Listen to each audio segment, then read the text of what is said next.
অনেক ধরনের খিরসা পাটিসাপটার মধ্যে গাজরের খিরসা পাটিসাপটা খেতে কিন্তু অনেক বেশি মজা। আসসালামু আলাইকুম, ড্রিম কুকিং থিয়েটারের আজকের পর্বে দেখাচ্ছি গাজরের খিরসা পাটিসাপটা। কে কে বাড়িতে গাজরের খিরসা পাটিসাপটা তৈরি করেছেন অবশ্যই কমেন্ট করে জানাবেন। চলুন তাহলে দেখি আমি কিভাবে তৈরি করেছি। প্রথমে আমি গাজর নিয়ে নিয়েছি, যেহেতু গাজরের খিরসা তৈরি করব এর জন্য আমি এরকম ছোট বড় 4টা গাজর নিয়ে নিয়েছি। তারপর গাজরগুলোকে খুব ভালো করে ছিলে নিয়েছি। এখন কিন্তু গাজরের সিজন আর প্রচুর পরিমাণে ফ্রেশ গাজর পাওয়া যাচ্ছে। আমি খুব ভালো করে খোসা ছাড়িয়ে ধুয়ে নিয়ে আসছি, খুব ভালো করে ধুয়ে নিয়ে এসেছি। এখন আমি গ্রেটারে যে ছোট ছিদ্রটা রয়েছে ওটা দিয়ে গ্রেট করে নিচ্ছি। 4টা গাজরই আমি খুব ভালো করে গ্রেট করে নিচ্ছি। আমার পুরোটা গাজর গ্রেট করে নেওয়া হয়ে গিয়েছে। আমি একটা প্লেটের মধ্যে তুলে নিয়েছি, চুলায় প্যান বসিয়ে দিয়েছি আর তার মধ্যে আমি দিয়ে দিচ্ছি 3 টেবিল চামচ ঘি। আর ঘিটা গরম হয়ে আসলে এখন এর মধ্যে আমি গ্রেট করে রাখা গাজরটা দিয়ে দিলাম। আমি এখানে 3 টেবিল চামচ ঘি ইউজ করেছি, আপনারা চাইলে আরেকটু কমিয়ে ইউজ করতে পারেন। এখন এই ঘিয়ের মধ্যে আমি গাজরটাকে খুব ভালো করে ভুনে নিব। যতক্ষণ না গাজরটা খুব ভালোভাবে সফট হয়ে আসছে ততক্ষণ পর্যন্তই আমি ঘিয়ের মধ্যে ভেজে নিব, তাহলে গাজরের ফ্লেভারটা অনেক বেশি ভালো হবে। দেখেন গাজরটা কিন্তু নরম হওয়া শুরু করেছে। যখনই গাজরটা এরকম নরম হওয়া শুরু করবে তখন আমি এর মধ্যে দিচ্ছি 2 টেবিল চামচ চালের গুঁড়া। প্রথমে আমি 1 টেবিল চামচ চালের গুঁড়া দিয়েছি, তারপর গাজরের সাথে খুব ভালো করে মিক্সড করে নিচ্ছি। অবশ্যই নেড়েচেড়ে ভালোভাবে মিক্সড করে নিতে হবে। তারপর আমি আবারও 1 টেবিল চামচ চালের গুঁড়া অ্যাড করে দিচ্ছি। আর আমি এখানে 2 টেবিল চামচ চালের গুঁড়া ইউজ করেছি। চালের গুঁড়াটা দেওয়ার পর অবশ্যই ভালো করে নেড়েচেড়ে মিশিয়ে নিতে হবে যাতে দলা পেকে না থাকে। খুব ভালো করে মিক্সড হয়ে গিয়েছে। এখন এর মধ্যে আমি দিয়ে দিচ্ছি 2 কাপ পরিমাণে দুধ। দুধটাকে একটু ঘন করে দিয়েছি, আপনারা নর্মাল দুধটাও দিতে পারেন। খুব ভালো করে মিক্সড করে নিচ্ছি আর অনবরত নেড়েচেড়ে নিচ্ছি যাতে চালের গুঁড়াটা দলা পেকে না যায়। খুব ভালো করে নেড়েচেড়ে মিক্সড করে নিচ্ছি আর ঘন হওয়া পর্যন্ত অনবরত নেড়ে যাচ্ছি। যখন এইরকম ঘন হয়ে যাবে তখন আমি এর মধ্যে চিনি দিলাম। এখানে আমি আধা কাপের একটু বেশি চিনি দিয়েছি, আপনারা টেস্ট করে চিনিটা অ্যাড করে নেবেন। আর অনবরত নেড়ে যাচ্ছি। এখন যেহেতু চিনি দিয়েছি একটু পাতলা হয়েছে, কিছুক্ষণ নাড়াচাড়া করলে ঘন হয়ে যাবে। এখন এর মধ্যে আমি সামান্য একটু লবণ অ্যাড করে দিলাম, আপনারা চাইলে নাও দিতে পারেন, তবে মিষ্টি খাবারে লবণ দিলে টেস্ট অনেক বেশি ভালো হয়। দেখেন ঘন হওয়া শুরু করেছে, এটা কিন্তু অনবরত নেড়েচেড়ে দিতে হবে। এখন এর মধ্যে আমি আধা কাপ দিয়ে দিয়েছি গুঁড়ো দুধ। গুঁড়ো দুধটা দেওয়ার পরে আবারও আমি অনবরত নেড়ে গুঁড়ো দুধটাকে মিশিয়ে নিচ্ছি। খুব ভালো করে মিক্সড করতে হবে আর ঘন হওয়া পর্যন্ত কিন্তু নাড়তে হবে। আর এটাকে বেশ অনেকটা ঘন করে নামাতে হবে। কিছুটা ঘন করে নামালে দেখা যাবে ঠান্ডা হওয়ার পর আরো অনেকটা ঘন হয়ে যাবে, তবে পাতলা করে নামানো যাবে না। দেখেন এরকমটা হতে হবে। আমি এখন খিসাটাকে নামিয়ে রাখছি যাতে ভালোভাবে ঠান্ডা হয়ে যায়।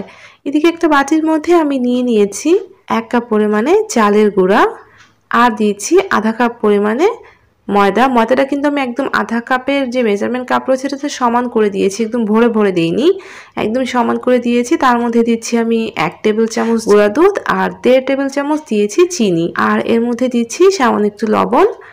আর এই শুকনো উপকরণটাকে ভালোভাবে মিশিয়ে নিচ্ছি। একটা হুইক্স দিয়ে খুব ভালো করে শুকনো উপকরণটা মিশিয়ে নিয়েছি। এখন এর মধ্যে আমি দিচ্ছি হালকা গরম পানি। এখানে আমি 1 কাপ আর 3/4 কাপ পানি ইউজ করেছি।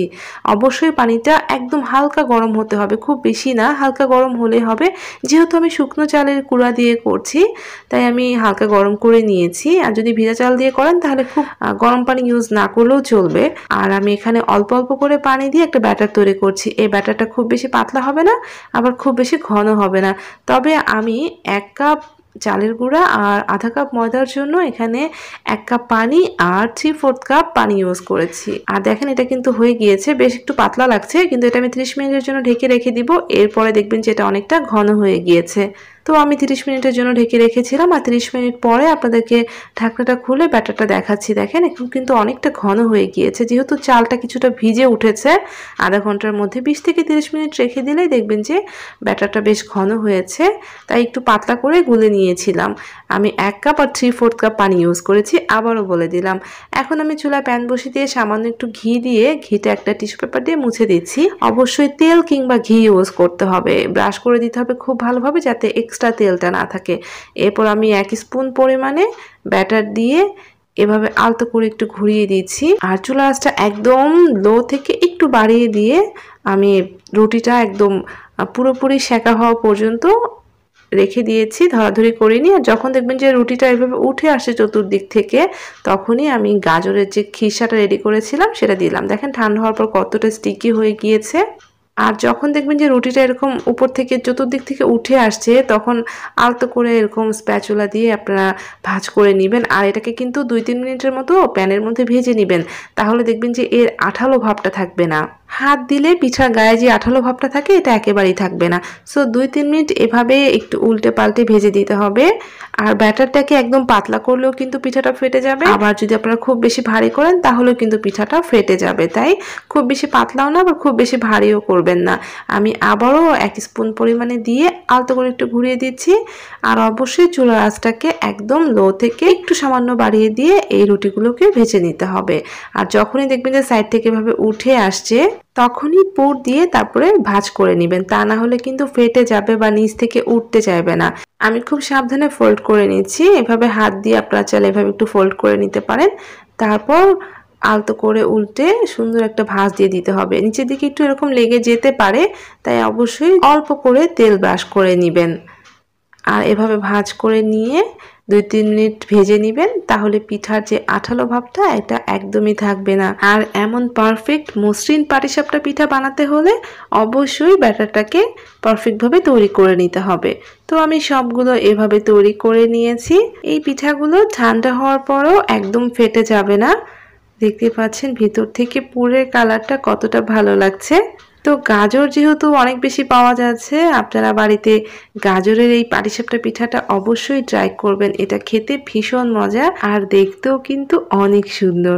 আশা করছি রেসিপিটা ভালো লাগবে, আপনারা বাড়িতে ট্রাই করবেন। আর কেমন লাগলো প্লিজ কমেন্ট করে জানাবেন। ভালো লাগলে রেসিপিটাতে লাইক দিয়ে প্লিজ চ্যানেলটাকে সাবস্ক্রাইব করে আমার সাথেই থাকবেন।